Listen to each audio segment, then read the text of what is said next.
Okay, we are coming to a second case example. That is white rice in Nigeria. So we stay in West Africa, and it's still staple food. I should say that both Attieke as well as white rice have been selected as products to work on for value chain development because they are staple food. So here is a nutrition aspect. Here's a question of how much production is in the country and what's the availability of staple food for the population. This time I will start with the value chain map. And it's a similar system, a value chain map, bit more worked out. But nevertheless, I would think simpler than reality. So it is one way of reducing the complexity of a whole sector into a few boxes. What you can see here is two markets, in fact. In value chain mapping, we always indicate markets with those oval shapes on the right side. And we have two types of products for two types of markets. The traditional one is the loose white rice, which you know from West African open markets, selling white rice out of a bag or with big pans, and then you just get whatever quantity you want, versus a packaged high-quality white rice product that you buy in supermarkets or in shops, not as a loose quality. So that has a higher quality and therefore, of course, a higher price per kg. This first product, these are rather rural open markets, village markets. The other ones, urban consumers. As we know, the urban consumption of rice is going up very quickly, not only in Nigeria, but there's a high rise in demand from urban consumers for rice. It's become very fashionable to eat rice. Now we have, in fact, if you like, two channels in that white rice value chain. You could even say it's two value chains, but they are combined here. We have, let me start with the lower end, of course, subsistence-oriented smallholders. That works through petty traders, artisanal rice mills, a bit like the cassava case, to wholesale rice traders, and then open markets. That gives you the loose white rice, and everyone can go there and buy on an open market. And the other product goes through supermarkets or shops in cities. It comes from types of milling enterprises that are much larger in scale. And there are two types of millers, you can say. There's one type, which is the large commercial farm that has an integrated mill connected to it. There are a few cases of companies that are both producing and milling. And then there are so-called integrated rice miller traders who buy, through buying agents from smallholders, make the white rice of high quality, and then they sell through wholesale rice traders. So again, if you look at the whole picture, we have different business models that are interesting to look at. I think it is clear when we select a rice value chain, what we want to achieve by developing it is more production, and also we want to have benefits for those smallholders in the system, which are also considered target groups. So if you look at it now from a social point of view, the interesting part is the consumers, poor consumers, and the other is poor producers. Of course, the poor consumers are rather here, because these are not poor consumers. These are the poor consumers, and then the poor producers are the smallholders. Now let's look at the artisanal rice mill, and now we are here in the lower part of the value chain map that you see. An artisanal rice mill has a low-tech type of technology. There are different kinds of small-scale rice milling enterprises. They have a value proposition, a product that says low-quality milled rice for rural markets. I'm not going to read those different elements out now. You can look for yourself. You have the business model canvas that tells you about key activities, resources, partners, customer relationships, and on it leads to customer segments that are rather rural, low-income consumers. That's the respective business model. And then we have The industrial kind of mill, large-scale mills, of which there is an increasing number in Nigeria and also in other countries, oftentimes because of public investment, governments, but also private investment. In Nigeria, I think it is a private investor who has created that mill, and it has, as you can see, an industrial scale. Just highlighting the value proposition because that's a difference. And then, of course, as we go for high quality branded milled rice, we have different partners, activities, and then for sure a different cost and revenue structure. The interesting thing here is first to look at the milling part, and later we'll go to the smallholders. Okay, so first looking at the two types of milling enterprises, what are the main differences that we can observe in terms of technology, scale, capacity, assets? I think I have already said what the difference in value proposition is. What are the differences in key resources? We have in the artisanal mill 5 smaller mills, each with a capacity of 2.5, makes 12.5 capacity, and the modern integrated mill a capacity of 40 metric tons per day. 1,200 smallholders for the one type and 2,400 contracted smallholders for the others.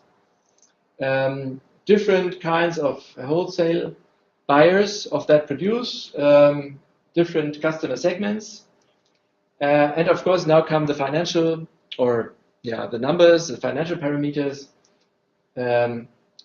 Large differences in terms of annual capacity and the value of fixed assets.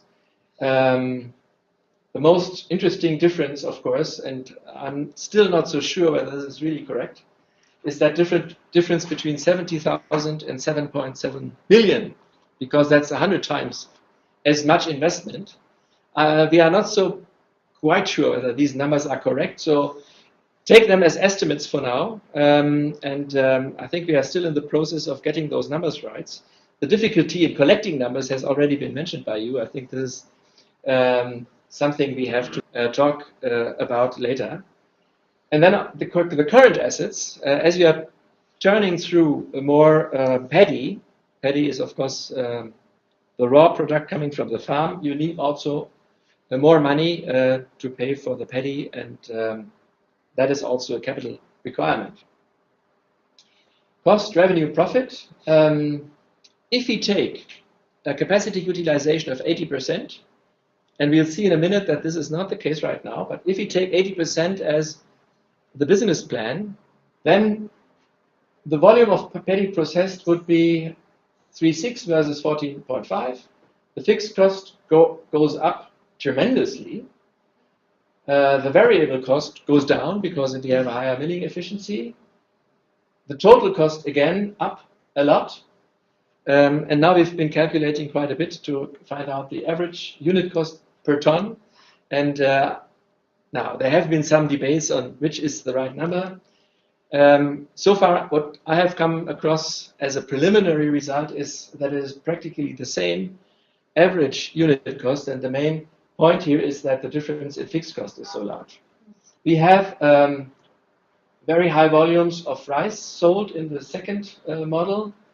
The sales price goes up because we are now talking about a different kind of product, but you see the difference is not that large. Here is another question: how much more do you pay for the better product that the integrated mill delivers? Then revenue, cost, and profit, and of course the profit is much larger, but not in the same relation as the investment goes up. Some observations on the difference. I have put in here in the slide number 37 advantages and disadvantages of those two types of mills. Of course, it is a low sales price, relatively low sales price for the artisanal mill, which is a disadvantage for the mill maybe, but it also constitutes a social advantage. So if we take pure consumers as beneficiaries of a business model, then that can be read in two ways. A relatively low profit of the artisanal mill, much higher, 14 times higher profit of the integrated mill. And now comes a very critical point, and that is the break-even point, which means the volume that you need to cover your fixed cost. And as we have seen, moving from one type of mill to the next means a very high investment in assets, in fixed assets, and therefore we need much more volume, much more paddy that has to go through that mill in order to break even, to cover the fixed cost. It goes from 1,850 metric tons, that is a 30% capacity utilization, which already would mean break even, to 60% capacity utilization and 7,000 metric tons capacity utilization. That is the minimum, just to break even, meaning not yet having made money on it. And of course, we have to fix, or we have to invest and make sure that the investment of almost $9 million is actually paid for, that there is a loan or private investment available. So here are two red points in the table that really stick out and that are in fact critical points in that kind of shift. So, meaning that we have two critical parameters that need to be controlled. One is, of course, financing the capital needs. In fact, what has happened, I can tell you that in a number of countries, like in Benin, just the neighboring country of Nigeria, it is government, and sometimes with the help of World Bank, putting in that number, that money, without really caring much. So you have an investment that is done without making sure that the paddy is available. But that is not really a solution. In fact, if you take it seriously, then that should be serious loans from banks that understand the business. And then the second one, of course, achieving the capacity utilization, the volume of production needed to get beyond the break-even point. Here I think what we have to talk about is a situation in which we already have a mill, because that was our starting point. That mill has already done its investment, but it does not break even. It only has a capacity utilization of much less, only 40%, so below the volume that you would need to channel through the integrated industrial mill in order to make money. So here, the financing of the capital need is no longer a problem. The mill exists already, but that second thing, the capacity utilization, is the big issue, and that has implications for the business model canvas again. Obtaining external financing, okay, that is done, but in particular, the linkages to key partners. One of the boxes, remember, in the business model canvas, the upper left, securing the supply of additional volume of good quality paddy, organizing backward linkages. And it needs to be good quality paddy, because if you want to do a high quality product for urban markets that fetches a higher price, it needs to be a standard quality, and it has very often times to be of the same type of variety. So here is the challenge. And that brings us to the second point, the smallholder paddy farm. If we say that securing additional volume of paddy is a precondition for that rice mill to work, then what does that mean for the supplying partners? The key partners that appear in the business model canvas are those who sell the paddy to the mill, and these are, according to our value chain map, smallholders. Now here is, of course, a problem. As a mill, you cannot fetch your raw material from anywhere. There are other mills around, and they have their suppliers. So if you now want to fill that capacity, you cannot easily find new farmers supplying you. There is no way around getting more paddy from each individual farmer supplying to you. So it immediately implies the condition that the productivity of paddy farms goes up. Meaning we have to talk about the paddy farms. If we want to make the rice mill a success, we get to the paddy farms, and in fact, this has also been the starting point, I think, of that whole intervention, that smallholders should benefit, an element of solution for the business model of that farm, and this is intensification, using fertilizer, and seed and having a technology package that brings up yield. We can talk about a business model of a paddy farmer. I'm not going into it. Normally, farms don't use business models, but it is, of course, possible, no question about it. So what we do here is locally produced paddy rice is as a value a proposition relatively straightforward because the farm has other products as well, but here it is focusing on the particular part of the farm that looks at paddy production. Okay, now we can ask ourselves if you want to make the business model in the middle, the integrated rice miller trader, a success. Supplying farmers have to increase yields and have to be, in fact, given an incentive to do so. So we have to connect the integrated rice miller trader business model with those of the small paddy producers. And you can even calculate what that would mean. If we need 14,500 tons of paddy per year, and we need to keep the number of supplying farmers manageable, can't go much higher, and we have a particular size of paddy fields in the current yield, then we'll have to bring up the production and improve yields in order to manage the number of farmers. That is a conclusion. It is not so clearly worked out here. I think another calculation would exactly be into the supplying farms and their location, the distance from the mill, and then finding out how we can, with whom we would need to work together. But I think the conclusion is clear. Productivity yields have to go up. So here it is not so much a difference in business models. The tool that we use for farming is comparing gross margins or contribution margins. Just calculating the variable cost of paddy production and comparing current production with intensified, and you see what it involves. We have a paddy yield that we want to go up from 1.5 to 3. It is possible, technically, no problem. The price would be the same. Now here the question is whether the mill would have to pay something in addition to make sure that it really gets that paddy and that the farmer wouldn't sell elsewhere. And then we have, of course, additional cost for seed, for fertilizer and pesticides, and also for farm labor and land preparation services, farm labor for harvesting.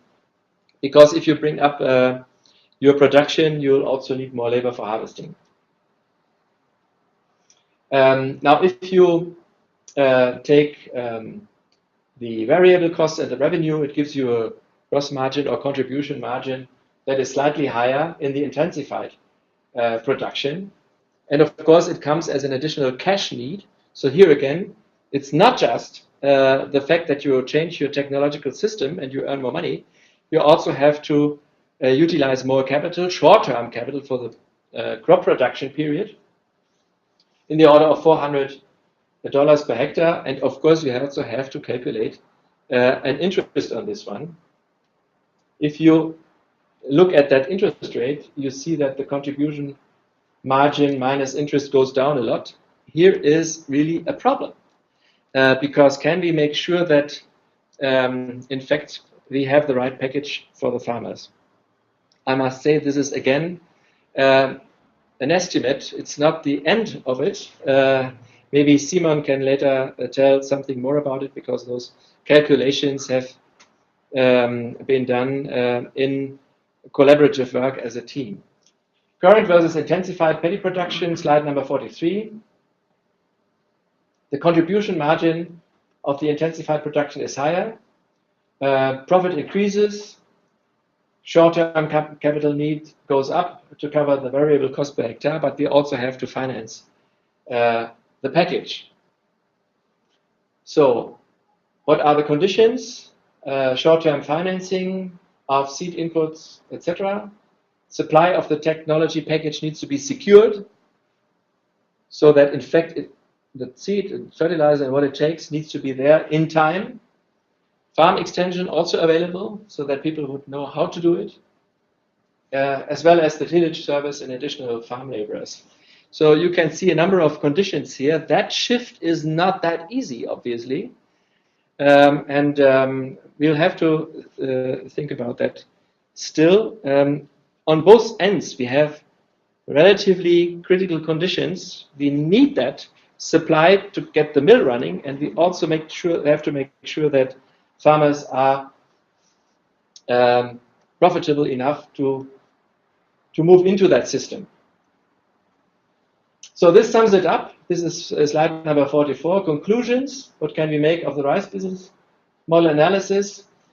Of course, we have a much higher capacity, and therefore we can serve the urban market much better through the integrated mill. It is profitable also.